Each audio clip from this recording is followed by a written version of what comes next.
Ser Podcast. Las 8 de hoy por hoy en Ser Podcast. Hola, muy buenos días. Esta vez ya no es solo el informe de la UDEF. Lo que conocemos ahora es el sumario de lo que está investigando el juez José Luis Calama, y ahí están los detalles de una trama en la que, según el juez, el expresidente José Luis Rodríguez Zapatero tenía un papel central. De hecho, la policía pidió registrar la casa del expresidente con la sospecha de que era allí donde la trama se planificaba y donde se dictaban las instrucciones más sensibles, pero el juez solo autorizó el registro del despacho que Zapatero tiene en la calle Ferraz, donde se guardaban decenas de joyas en una caja fuerte. Lo que sí hizo el juez fue ordenar que se revisen todos los correos de Zapatero y de sus dos hijas, de manera que con todo lo que hemos leído en el sumario, lo que puede hacerse ya es una foto bastante completa del papel que los investigadores atribuyen en concreto al expresidente del gobierno, al que algunos de los implicados se referían como Zorro. Isabel Vega, buenos días. ¿Qué tal? Buenos días. Y ese supuesto papel central empezó a aflorar con un chat entre un venezolano y un abogado a finales del año pasado. Se referían a Zapatero como Zorro, Z o varias Zetas y comentaban gestiones que había hecho en su favor. En ese momento se consideraba que Julio Martínez era el auténtico conseguidor de la trama, pero entonces afloraron los pagos que su consultora hizo al expresidente del gobierno y a la empresa de sus hijas. Ya en febrero los datos se cruzaron con las conversaciones de los dueños de Plus Ultra y el asunto tomó otro cariz. Anticorrupción apoyó investigar a Zapatero porque se habían concretado los indicios, no eran, decía, meras conjeturas. Se opuso, sin embargo, a registrar su casa, como pedía la UDEF, que situaba ahí el centro de decisión de la trama. El juez finalmente no lo autorizó, pero sí permitió el registro de la oficina del expresidente, y los agentes encontraron en una caja fuerte un centenar de piezas de joyería que, según la secretaria de Zapatero, eran herencia familiar de su mujer, pero que ahora también tendrá que explicar. Se llevaron 2 discos duros, agendas, documentación y la copia de 3 cuentas de correo electrónico. En la empresa de sus hijas fueron 9 las cuentas clonadas. El juez ha ordenado que se revise su contenido desde el año 2020. Isabel, gracias. A vosotros. Las 8 de hoy por hoy en Ser Podcast. Sastre, buenos días. Buenos días, Barceló. El consultor Luis Arroyo, portavoz autorizado de Rodríguez Zapatero en este asunto, en este caso, contó anoche, lo hizo aquí en Hora 25, cuál es la versión que da el expresidente, la versión que da Zapatero sobre estas joyas incautadas. Son joyas que proceden de herencias tanto de su familia como de la familia de su mujer, en primer lugar, y 2, de regalos. Son joyas que algún experto ha valorado, cuidado, esto es importante y él quiere que se sepa, entre 30.000 y 50.000 euros, digo, porque claro, y aquí ya, hablando de las joyas, con perdón y con todo cariño, pero de las joyas de la abuela, pues ya aparece uno, que no, esto vale 1.000.000 de euros, estos son las joyas de Sisi Emperatriz. Bueno, hay una valoración inicial de entre 30.000 y 50.000 euros.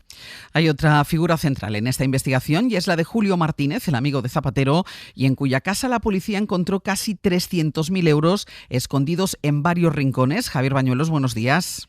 ¿Qué tal? Buenos días. Y añades escondidos en varios recovecos, 50.000 por ejemplo, en un radiador, 75.000 en el cuarto de baño, incluso 10.000 euros guardados en una bolsa de golf. En total, 286.000 euros en billetes de 50 y alguno de 500. En su casa, además, la UDEF encontró 4 portátiles, 14 móviles, 9 relojes de lujo y también varias agendas. Esas libretas son claves para los investigadores porque el presunto testaferro de Zapatero anotaba todo. Por ejemplo, una posible intervención en la liberación de presos en Venezuela o la intervención de agentes del CNI en la repatriación de Edmundo González. En otro de sus cuadernos tenía anotado un apartado con el epígrafe temas de interés. Ahí escribió diferentes porcentajes que, según los investigadores, podrían corresponder con un plan de negocio de petróleo. Para la UDEF, esas anotaciones demuestran que las gestiones de Julio Martínez trascienden notablemente el ámbito de influencias de un simple empresario porque tocaba asuntos de Estado de máximo nivel, actuando, dice la UDEF, para una tercera persona que ostenta la verdadera capacidad de influencia política. Pero es que además de la intervención del móvil de Julio Martínez y sus conversaciones con los hermanos venezolanos Amaro Chacón, se deriva también la venta de acciones, petróleo, divisas, lo que llamaban comercialización de amarillo. Según los agentes, es una presunta referencia a la venta de oro. La empresa de estos 2 hermanos venezolanos pagó más de 500.000 euros a la Sociedad de las Hijas de Zapatero por supuestos informes de asesoría. Lo que planea en toda la investigación es si hubo un delito de tráfico de influencias consecuencias, es decir, si los empresarios se valieron de los contactos de Zapatero para conseguir sus negocios y en particular el rescate de Plus Ultra. En eso es relevante saber no solo cómo operaba la trama, sino, digamos, la otra parte, es decir, si hubo respuesta por parte de la administración pública. Lo que apunta la policía es a un alto cargo de la SEPI, la sociedad que regula la participación pública en empresas. Guillermo Lerma, buenos días. ¿Qué tal? Buenos días, Ángels. La UDEF señala a las comunicaciones que este alto cargo público tenía con la trama. Sí, los investigadores ponen el foco en las conversaciones entre el CEO de Plus Ultra y el director de participadas de la SEPI, el organismo público que autorizó el préstamo a la aerolínea. Los mensajes que ambos se intercambiaban hablando sobre las gestiones que debía hacer la compañía para acceder a esas ayudas ya estaban incorporados en los informes anteriores. La novedad es que en uno de los anexos que conocemos ahora, la UDEF dice que esas comunicaciones entre el directivo de la aerolínea y el alto cargo de la Sociedad Estatal de Participaciones suponen un canal de comunicación al margen de los cauces formales. El intercambio de mensajes va desde diciembre de 2020 a los primeros meses de 2021. Por ejemplo, la policía incorpora la conversación entre Roberto Rosell y José Ángel Partarroyo, donde el primero le informa de una reunión con los asesores financieros y le traslada la importancia de los tiempos y la posibilidad de acelerarlos. Esa interlocución permitió al dueño de Plus Ultra, según la UDEF, ir anticipando los pasos a dar. En el informe se puede comprobar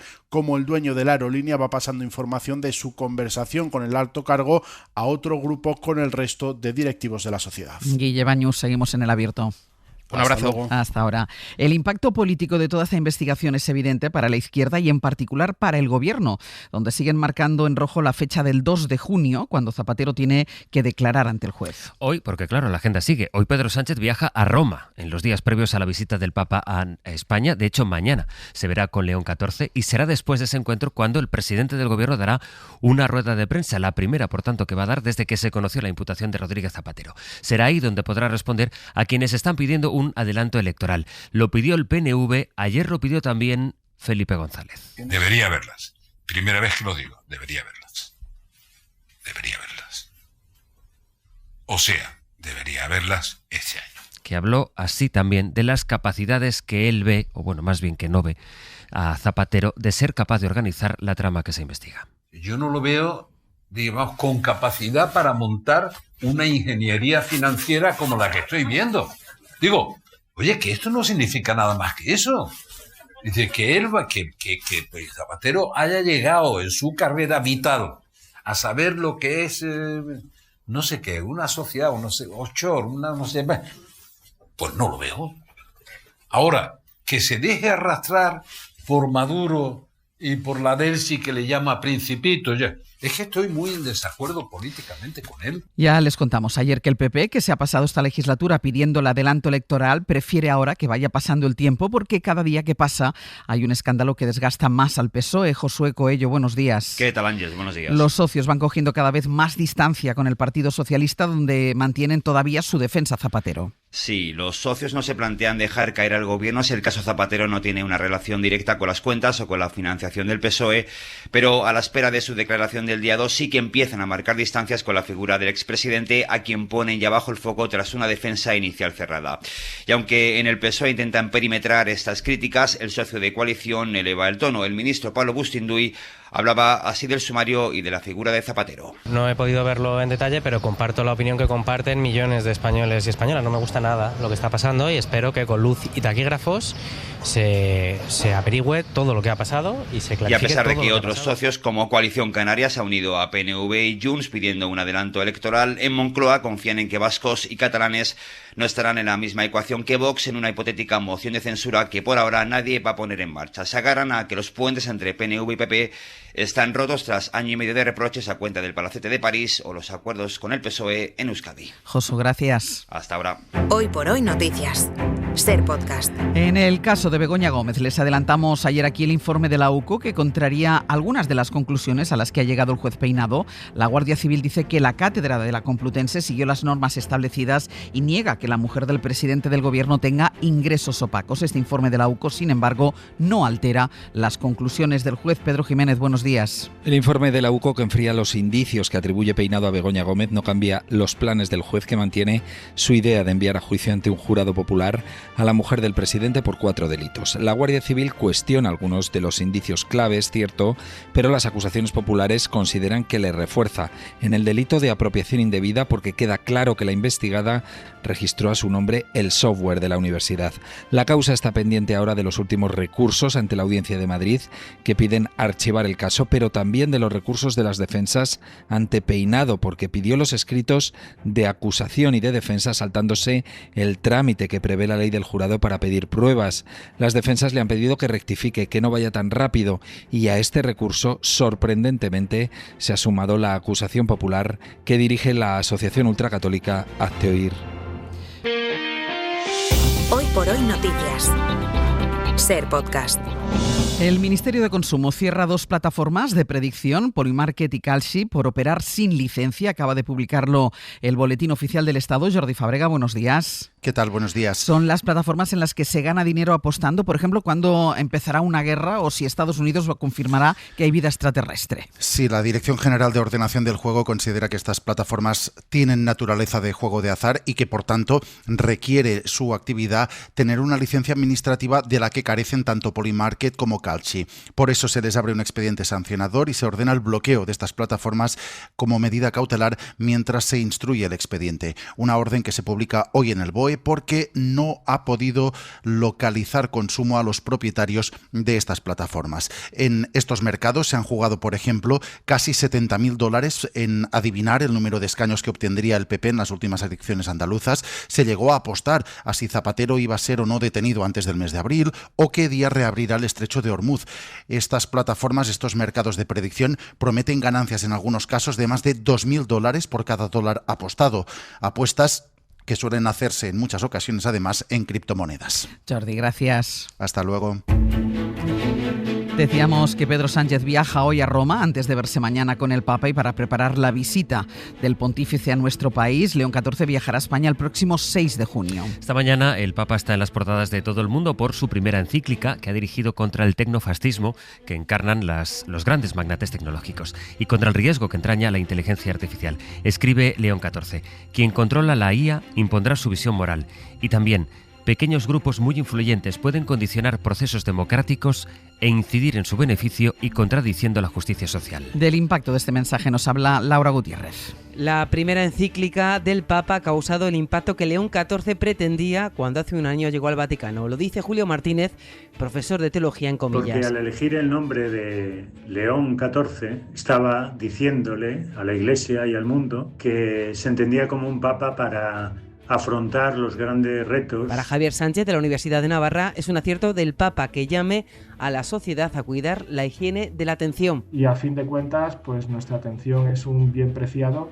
y que debe dirigirse también a esclarecer los hechos, a conocer la verdad, que acaba siendo un pilar para nuestras sociedades y para nuestra democracia. Pocos textos marcarán tanto el destino de una sociedad como esta encíclica, según la visión de José Francisco Serrano del CEU. Lo que plantea es la preocupación por la dignidad de la persona, la preocupación por la verdad, el trabajo y la libertad. Los expertos consideran que esta encíclica es el mayor esfuerzo que ha hecho la Iglesia en esta época convulsa para explicarse a sí misma.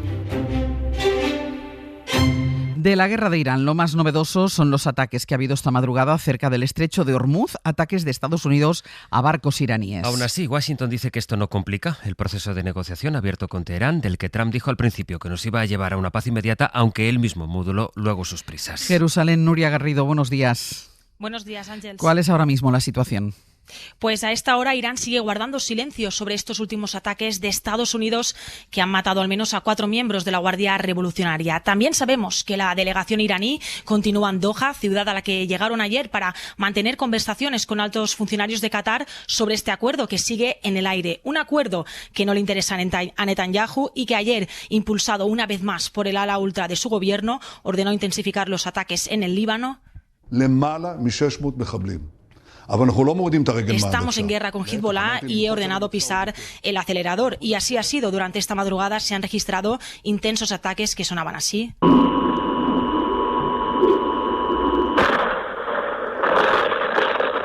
Todavía no conocemos el balance de muertos de estas últimas horas, pero Irán advirtió también a Estados Unidos de que cualquier ataque en Beirut pondrá en peligro las negociaciones.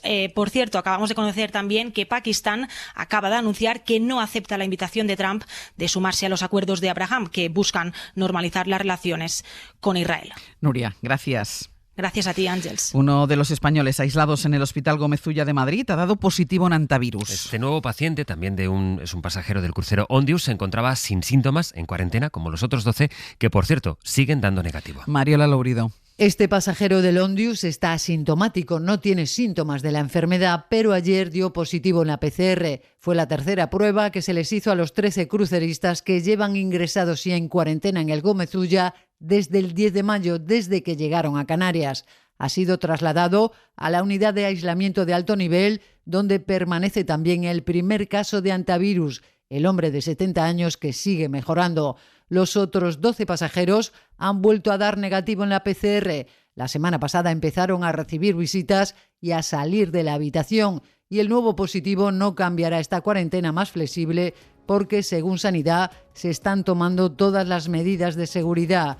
Los que sigan dando negativo a los 28 días, esto es el 7 de junio, podrían dejar el confinamiento en el hospital y terminar la cuarentena en el domicilio con las precauciones establecidas por las autoridades. Y en la agenda del día, hoy el Congreso va a decidir si acepta que se tramite una ley para prohibir las bebidas energéticas. Es una propuesta de Sumar que plantea prohibir su venta a los menores de 16 años. También la publicidad de alimentos no saludables dirigida a niños, no solo en medios, también en ferias o eventos deportivos. Para no perderte ningún episodio, síguenos en la aplicación o la web de la SER, Podium Podcast o tu plataforma de audio favorita.